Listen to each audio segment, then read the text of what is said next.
کیوں نصیب کے لکھنے سے روٹھ بیٹھے ہو؟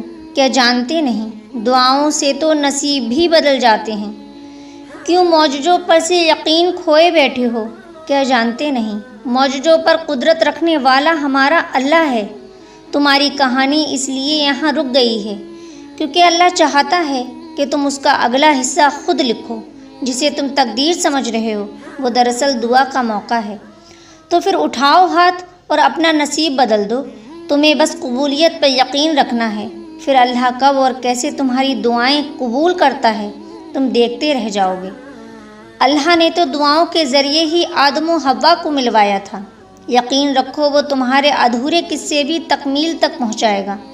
جب اللہ دیکھتا ہے نا کہ تم نے اس پر بھروسہ کرنا سیکھ لیا ہے تو پھر وہ اس بھروسے کا ہاتھ پکڑ لیتا ہے مضبوطی سے اور تمہاری چاہت کو تم تک لانے کے لیے ان کا اشارہ کر دیتا ہے۔